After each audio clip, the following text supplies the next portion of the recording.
this is the thing, it's my baby, I've built this thing, off we go. And the transition from founder-led sales to sales-led sales is a really complicated one. So we were talking earlier about the AI SDRs. Do you think that is a space where AI will start taking sales jobs, or are there other areas you see? Yeah, everybody's trialing their own whatever, fill in the blank AI, right? Anything particular you think people really must read or visit? There's a book by the Harbinger Institute called... Yeah, morning, Charlie. Really good to see you this morning. How are you? I'm really good, Richard. Good morning. Fantastic. And welcome to the latest episode of Funnel Vision, where we talk all things sales and AI. I think we first came across each other on the back of engagement and supporting the Curvo business. But I know from your career, you've had outstanding career, senior positions, European leadership across some really cool companies like DocuSign, Informatica, Salesforce, etc. And I know you also work with some sort of smaller startup organizations as well, especially more lately. But perhaps could you just give us a feel for exactly what it is you're up to now? Sure. It's great to be on the podcast, Richard. Thank you for having me, first and foremost. At the moment, I'm splitting my time between fractional interim chief revenue officer roles and advisory roles. And that's how I'm spending my time. I've spent 25-ish years selling, 15, 16, maybe 17 years leading teams. And to your point, I've worked in some really amazing companies. So DocuSign, Salesforce, Informatica, and a few more indeed. And that building journey has always been incredible. Cool. And if you were to pick a particular sort of highlight or particular part of your career you're especially proud of, what would you say? I suppose the DocuSign journey was probably the most incredible. So I joined as number 7 in our Dublin office. If my maths are correct, it was about 650 in the Dublin office and about 11, pushing on 1,200 people in EMEA by the time I left. So you can imagine that that journey was something else. That is quite a journey, isn't it? What was the particular thing that changed within the organisation from a sort of 7-person organisation to 1,100 team? When we started, we had basically an office, a room in a temporary office. My onboarding was I was given a Mac and a Post-it with the temporary Wi-Fi passcode, right? That was how I started. That was my first day. Fast forward 6 years and we have processes for onboarding. We have really clean trajectories for SDRs and BDRs and SMB AEs and mid-market AEs and major account executives and etc. So that's obviously one of the most clear changes. I think from a culture perspective over that period, I think DocuSign managed to stay very true to itself. It was an incredible company to work with, and even though we IPO'd, even though we went and did a couple of acquisitions, etc., we were always really good at maintaining that cohesion and our sense of mission. And I think that's one of the things that made the organization so incredibly successful as well. That's an interesting one. So obviously you're working fractionally with a number of smaller companies at the moment. How do you take what you've learned from DocuSign and other companies, particularly around applying a sense of mission to smaller companies and to sort of reinforce that? What can you do to help them? Even though a lot of people make a lot of fun about it, Salesforce's approach to connecting the top of the organization to the most junior people in the company and vice versa is a really interesting model. So they call it the V2MOM. And this joined vision and mission across the company can be really powerful. Now, when you're looking at much smaller companies, it doesn't need to be that complicated. It doesn't need to be that documented. But nonetheless, everybody needs to understand the why of the company. Yeah.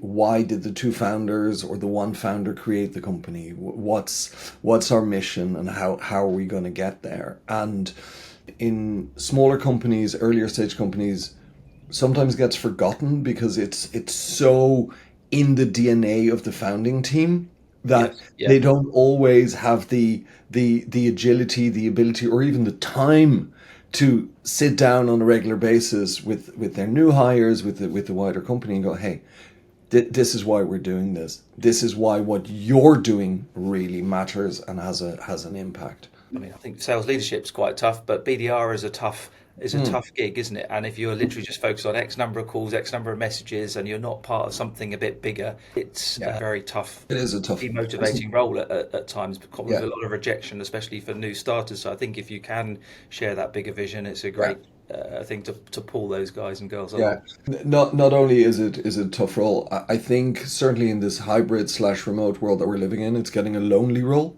and it's a very disrupted function at the moment, right? With all these, AI SDRs popping up all over my LinkedIn feed and doing all my, I'm being outreached by bots all the time, and it's like, I kind of like the humans every now and again, Because you're working across a number of companies at the Yes. moment. Like, what are the common challenges that you're seeing for their sales teams? Are they common across different businesses, and what are they? It's something I'm really curious about, and I've been spending a lot of time trying to figure out how I can maximize my impact with the people I work with. Every founding team sells, but they sell with their passion and their own kind of their guts, right? Like guts and Yeah. glories. Like, this is the thing. It's my baby. I've built this thing. Off we go. And the transition from founder-led sales to sales-led sales is a really complicated one. And I've seen this a couple of times now, where if you're a account executive, right, you can't sell on, oh, I built this company because, right? And it's a really complex transition. One of the things that then comes into play is, how do you train a team to sell effectively, right? Okay. Yeah. Now, we then discover very often that the founding team or the founder of the company isn't a salesperson, right? They're someone super clever, super bright. It might be an engineer, they might be a lawyer. It doesn't really matter, but they're not a salesperson.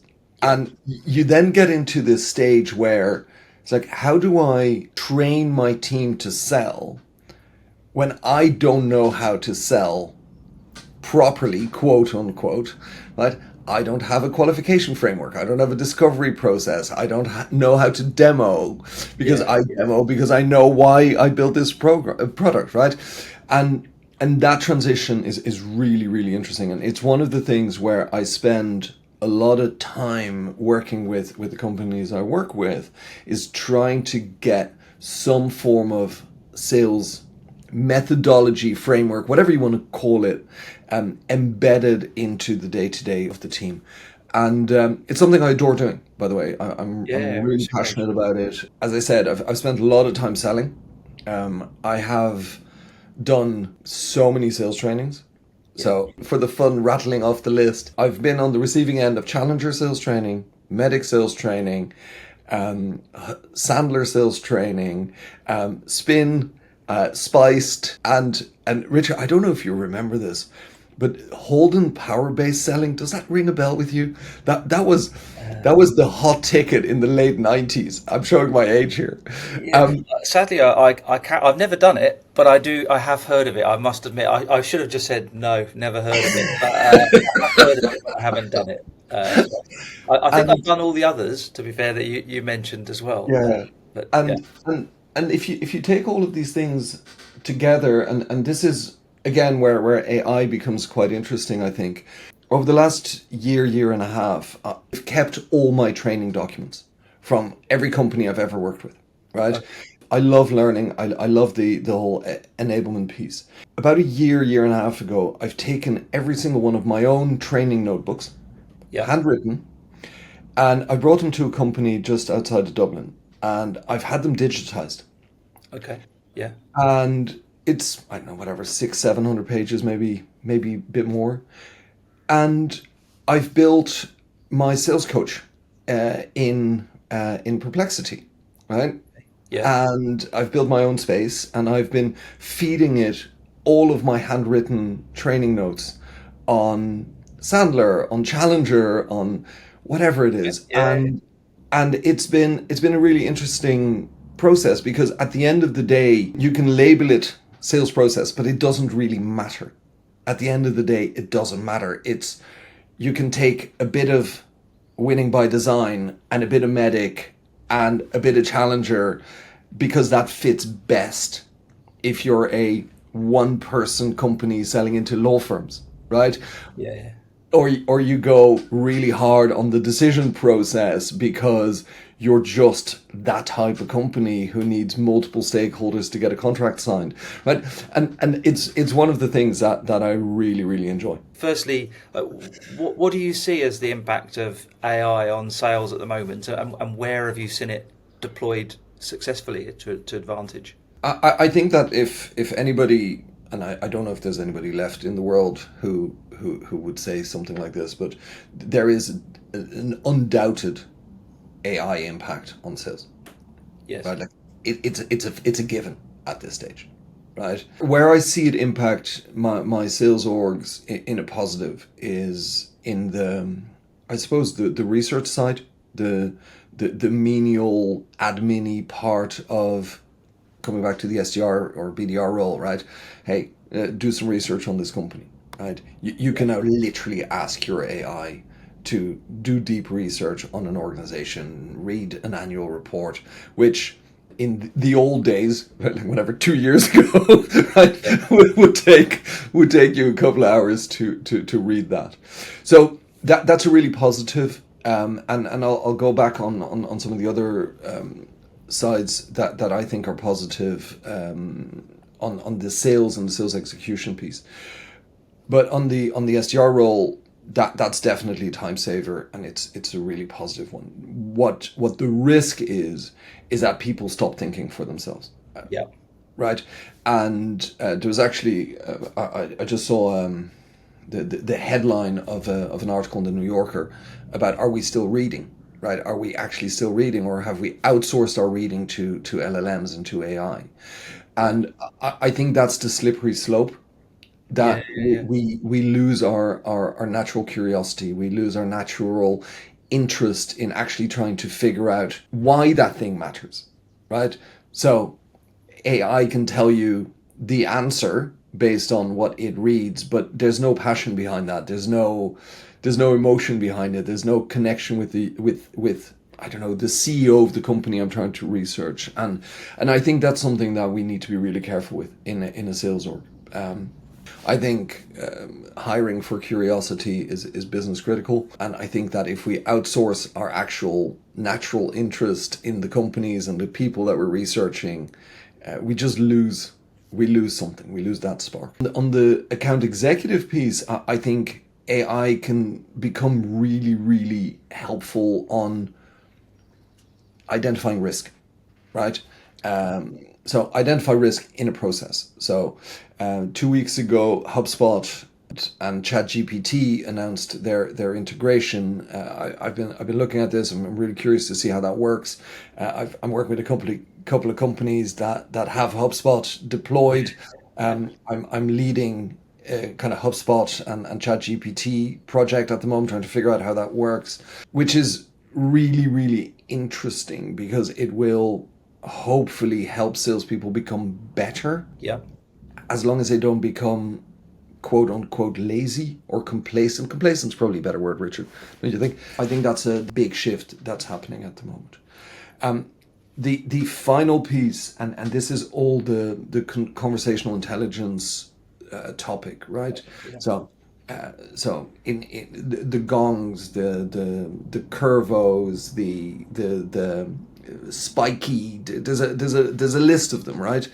And I think that level of AI is absolutely amazing for sales teams. I think it's absolutely incredible. And again, I see you see different patterns, right? You see the account executive who'll switch on their note taker just so they don't have to listen to the customer, right? Yeah. Yeah. You'll see the person who switches on the note taker, for lack of a better word, because they're really keen to do proper follow up, you'll have the other person who'll do that because they want to listen back to their own call to get better, right? So you have these different movements on how sales professionals use these platforms, and I think that's here to stay. I don't think that's going to go away. Now, there's some interesting things that are happening on the customer end. It sounds like you also have a bit of a concern that potentially the user can either use it as an opportunity to kind of get more curious, to ask more insightful questions and be better researched, and maybe present, into challenger style, some comparative data, or they could perhaps go the other way. Do you think people almost need to kind of consciously ask themselves how they're going to apply and adopt this new technology to give themselves real advantage, or do you think sort of the more average salespeople and the more complacent, to use your words, sort of slip away a little bit? I think that every company at the moment is talking about we're doing AI, quote unquote, right? We're either deploying it, we're adopting it, we're developing it, we're selling it, right? That's it. Yeah. I think the question you're asking about whether we need to sit down and think why we're using AI or how we're using AI, it is absolutely essential. And I was looking at a report last week or the week before. There's a substantial number of very large corporates that have started AI projects, right? Quote unquote, that have rolled out AI, that have stopped doing these projects already because they don't understand why they're doing it anymore. This is going to start to happen more and more. So the AI strategy, because it's moved so fast, hasn't necessarily been defined properly. It's almost like this incredible shadow IT that's happened in all these companies, right? Like everybody has their own license of fill in the blank AI, right? Yeah. Everybody's trialing their own whatever, fill in the blank AI, right? But it's not necessarily a cohesive strategy. And then when you start to do, okay, well, our objective as a company is to deploy this platform, whatever it is, right? You're gonna have this disconnect, and I think you're absolutely right, and I think that is an executive level discussion that we need to have, and yeah, it's a really good point. So we were talking earlier about the AI SDRs. Do you think that is a space where AI will start taking sales jobs, or are there other areas you see?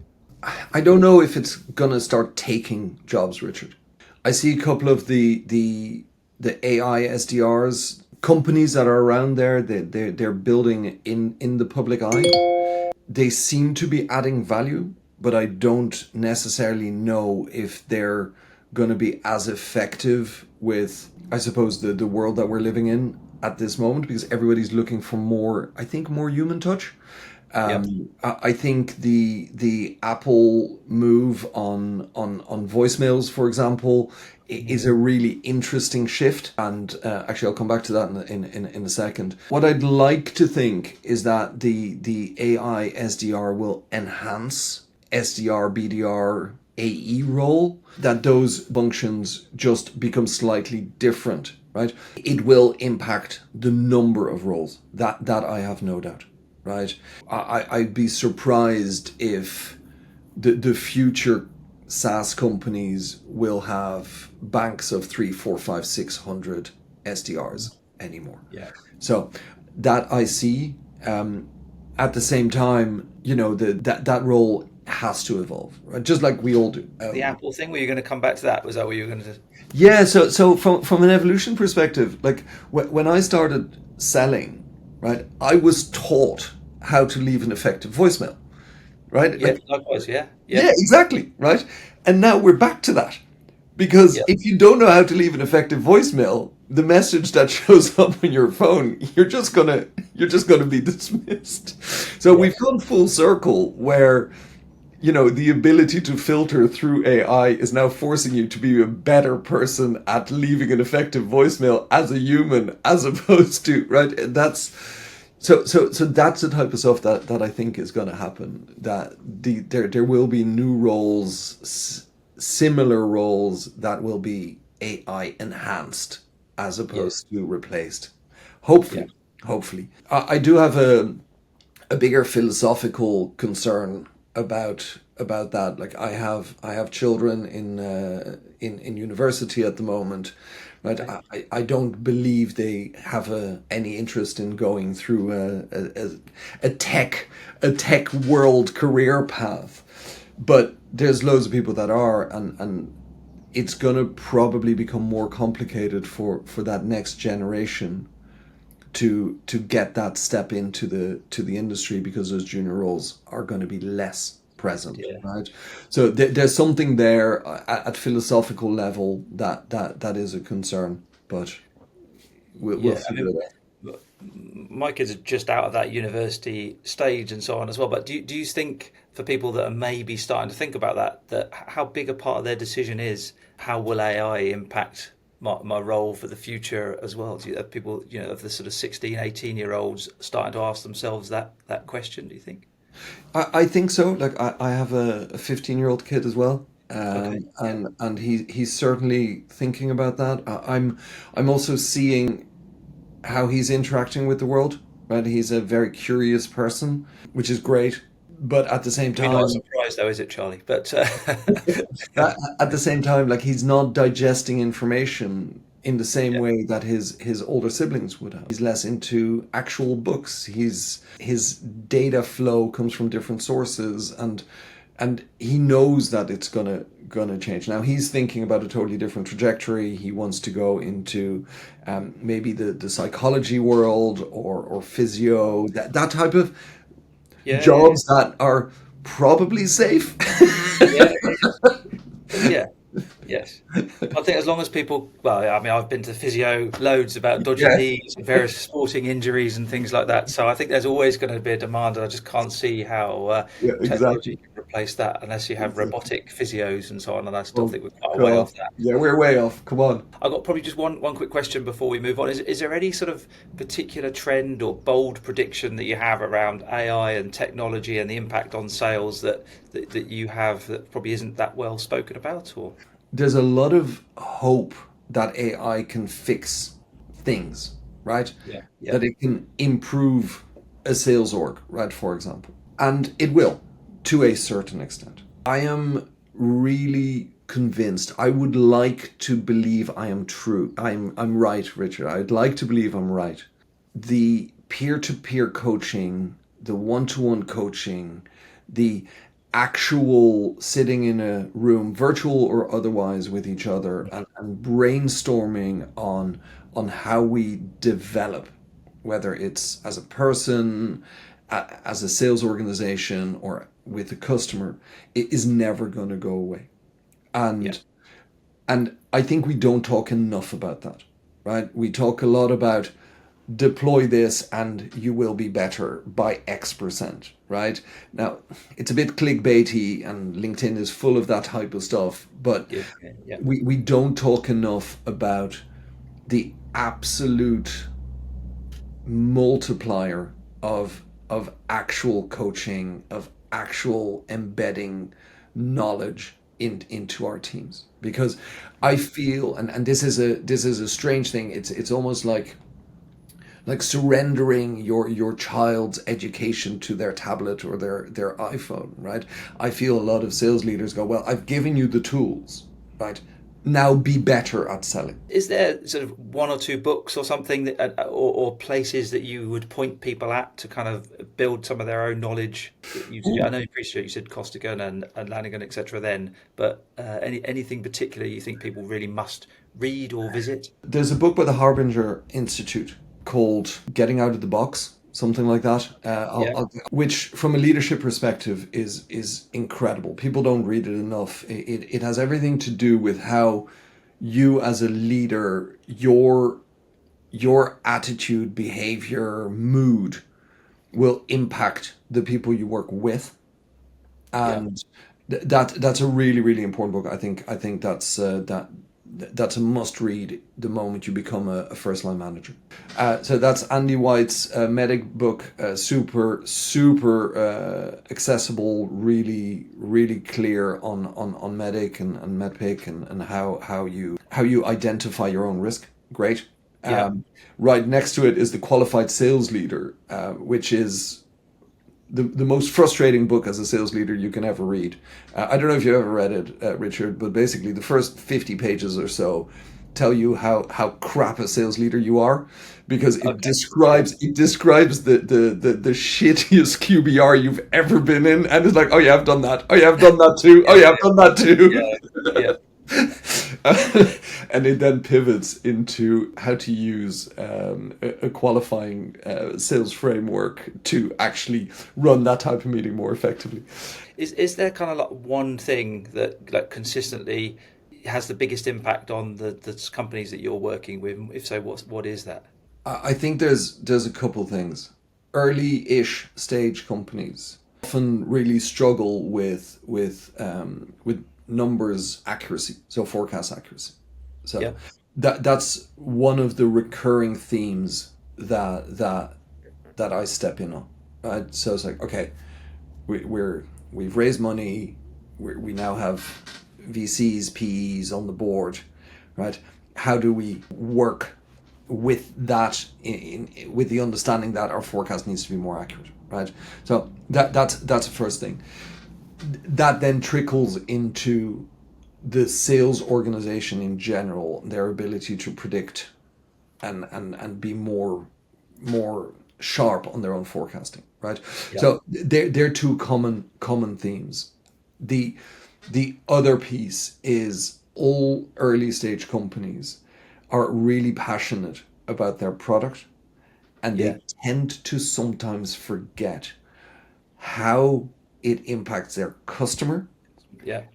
and that pivot to go, okay, hang on a second, you need to actually be able to translate what you're doing to a recurring impact for that company, for you to get the first customer or the second customer, until you have critical mass, and your Salesforce logo is on the top of a Formula One racetrack, right? So Yeah. that journey is incredibly important, and I think they're really essential places for early stage companies to focus on. So Okay. don't forget the why for your customer. Figure out how you can create predictable recurring revenue, and figure out how you manage your forecasting cadence effectively for your board. They're the three ones.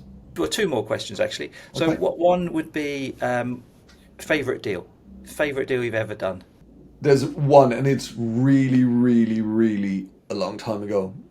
And it Okay. was in Dell, and it was a hardware deal. Yeah. And we were working with a company that was setting up a data center in London, and nobody believed in it. And I honestly didn't believe in it. It's proper old school, okay? Okay. Yeah. Myself and an amazing solution architect and I traveled over to London, and we sat in a meeting room with the buyer, the CEO, and we had this incredible conversation. It was millions of pounds of infrastructure. Right. And we did our pitch, we did a bit of this, we did a bit of that. There was some negotiation. We reached a point where we said, look, we can't go any further. This is it. Bottom line, we're done. And the two gentlemen went, we'll be back in a minute. We just need to go, and we just need to go. It was really weird. Yeah. And Yeah. and Nigel and I were left in this room in London. And we're kind of starting to look at our watch because we have a flight to catch. We need to go Yeah. back. Yeah. And they didn't come back. Half an hour, hour and a half, and the two of us are sitting here going, what is going on? And eventually they come back, and they went, okay, and they handed us a check. We shook hands and we left. Have you ever had a check before? Is that? No, I'd never been I've never had a check. never had a check. So that is one of the absolute weirdest and weirdest moments in that sales world that I was in the hardware. In the cloud deal, I traveled with one of the salespeople in DocuSign. Gianfranco is his name, and one of the favorite deals he and I did. He was working on emerging, and we were in, I think it was Bucharest I think it was Bucharest. Yeah. And the customer left us alone after the meeting. They went to I don't know, whatever. They left us alone for 5 minutes, and two of us were in the meeting room. And I have a photograph of this still. The customer had written Gianfranco's mutual close plan on the whiteboard. Right. Okay. That was fabulous. So we knew that he had ran the process so cleanly Yeah, yeah, yeah. that we could literally pinpoint at the meeting that we were in, and he'd ran the decision process, the paper process, so cleanly that the customer had taken it, made it their own, and had written it down on the whiteboard, and we knew exactly where we were in the sales cycle. That's fantastic, and they even knew it by the sound of it as well to put it up there It was themselves amazing. without any nudging. That's superb. I was tempted to ask you. My last question was going to be about the funny story, but I'm going to have the one with the check because I like that. But how long did they actually keep you waiting for that? I, In the end, you said that beyond an hour and a half, I'd or say I'd say about an hour and a half, maybe 2 hours. Like, it was a long time. did you go out at all during that time, or just We didn't know what to do. We just sat there. I don't know It what you're doesn't- supposed to do either. I Yeah, just wondered we if you sat just there having the chats, and that was it.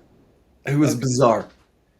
no, superb. And this is my last question. I was going to ask about the funnier story, but I'm going to just ask: how did you celebrate that deal with the check in your hand, the wait, and the rush to the flight, etc.? So Did you celebrate it, or So we no? rushed back to the airport. There's no doubt. The next day we went into the office, and honestly, the check was like the Champions League Cup. Like, Yeah, yeah. I'd imagine you it went, waving it around. Yeah, it went through the office. Like, I'm not messing. yeah. I can well believe it, and it should. Okay, Charlie, thank you very much indeed. You've been a great guest. Some excellent insights and history of your career. Really enjoyed the discussion, and look forward to speaking to you soon. Thank you again today. Thanks, Richard. Thanks for having me. Speak to you soon. Thank you.